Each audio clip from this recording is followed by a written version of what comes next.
In the final days of the war, amidst the smoldering ruins of Europe, a name echoed through the battered ranks of armored divisions: Kurt Knispel. Neither a propaganda icon nor a man of grand speeches, he stood out as something rarer, a frontline tank commander whose skill earned him the unofficial title of the most effective tank ace in history. Yet his story remained buried for decades, obscured by dust, politics, and silence. Who was this man behind the gun sight? And why did his record outshine even the most celebrated warriors of the Reich? The truth, as always, lies in the mud, the steel, and the silence after the last shot. Kurt Knispel was born on September 20th, 1921 in Salisfeld, a small village in the Sudetenland, then part of Czechoslovakia, now in the Czech Republic. Like many ethnic Germans living in these contested borderlands, his youth was shaped by shifting national lines and rising tensions. When Germany annexed the Sudetenland in 1938, Knispel's world, once rural and quiet, was swept into the tide of militarization that engulfed Central Europe. In 1940, at just 19 years old, he joined the Wehrmacht and was assigned to the 12th Panzer Division. Unlike many of his peers, Knispel wasn't immediately sent to the front. Instead, he underwent extensive training, particularly in tank mechanics and gunnery. It was here that he first touched the machines that would come to define his fate: the Panzer IV, the Tiger I, and later, the Tiger II. From the outset, Knispel displayed an intuitive grasp of armored warfare. He wasn't the loudest, nor the most eager to impress superiors, but his precision as a gunner was unmatched. Fellow soldiers noted his calm under pressure, his almost surgical approach to aiming, and above all, his disinterest in medals or rank. In an army where self-promotion often meant survival, Knispel was an anomaly, effective, respected, and quietly deadly.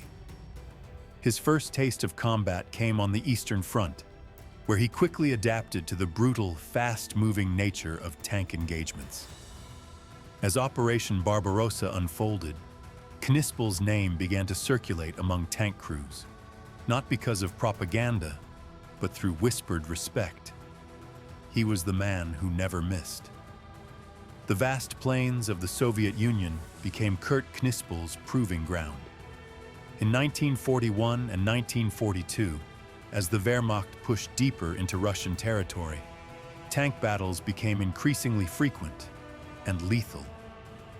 Knispel, now serving as a gunner in a Panzer IV, distinguished himself not through bravado, but through effectiveness. He wasn't one to celebrate a hit or boast after a kill. His focus remained absolute, his demeanor calm, even in the chaos of war. He worked closely with his tank commander and crew, forming an unusually tight bond. Coordination, not hierarchy, defined their approach. Knispel didn't seek rank advancement, although he was qualified.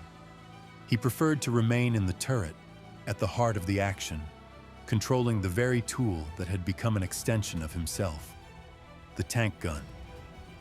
By late 1942, he had already been credited with dozens of confirmed tank kills.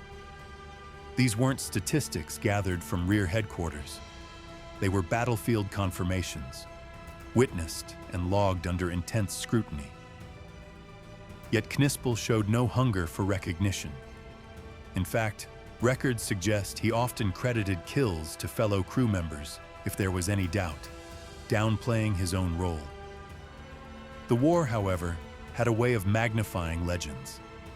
Stories of his precision spread, and by the time he transitioned to the heavy Tiger I tank, he had already established a reputation as one of Germany's deadliest gunners. But he remained, outwardly, unaffected.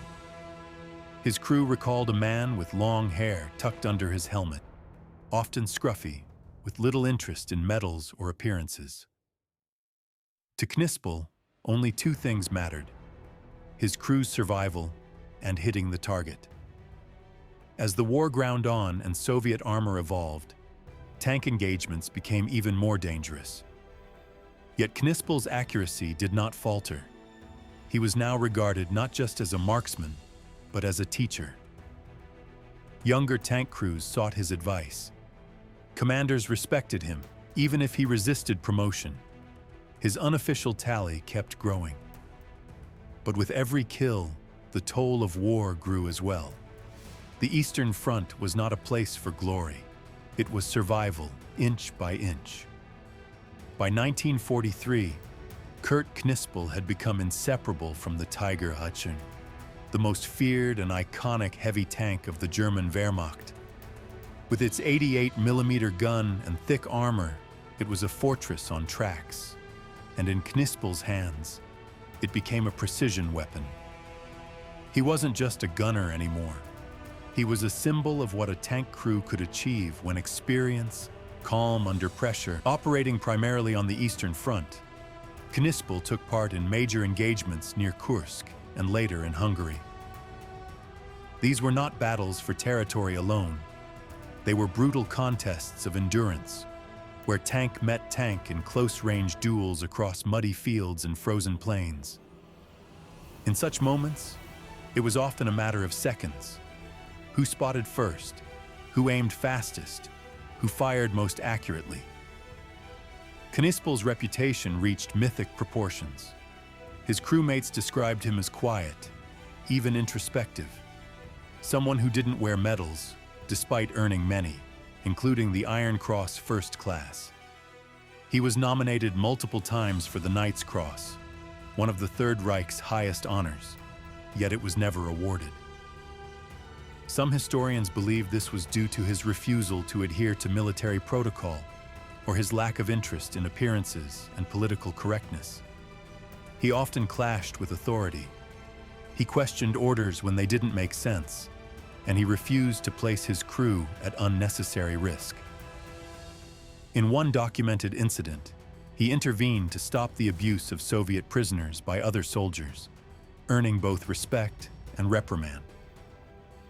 To those who served with him, Knispel was not just a talented gunner, he was a man of principle.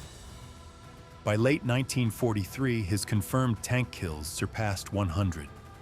But unlike many aces, he never glorified it. His kills were not trophies, they were survival. And with each engagement, the lines between duty, skill, and the brutality of war blurred further. Still, Knispel fought on. Not for medals, not for ideology, but for his crew, for the men beside him, and for the belief that, in the chaos of war, precision and restraint were worth more than glory. As the Eastern Front collapsed under the weight of the Red Army's relentless advance in 1944, even the most seasoned veterans faced the reality that Germany was losing the war. Kurt Knispel, now in a Tiger II, the Königstiger, found himself in Hungary, in what would become the final theater of his life. The Tiger II was a behemoth, powerful, heavily armored, but slow and mechanically fragile. Knispel knew its limits. He operated it not as a brute force weapon, but as a scalpel, ambushing Soviet tanks at distance, choosing positions with care, and withdrawing before return fire could zero in. Yet the war no longer offered space for tactics. The front was disintegrating, and the Wehrmacht was in retreat. In the last months of 1944 and into 1945, Knispel's unit, USP's Abt 503, was embroiled in desperate defensive battles around the Hungarian oil fields, some of the last Germany still controlled. Every tank lost was irreplaceable. Every day survived was a postponement, not a victory. Yet Knispel continued to fight with the same measured calm, reportedly reaching over 160 confirmed tank kills, making him the deadliest tank gunner of any army in history. But there were no headlines, no newspaper stories, no speeches from high command. The war had grown quiet for the aces.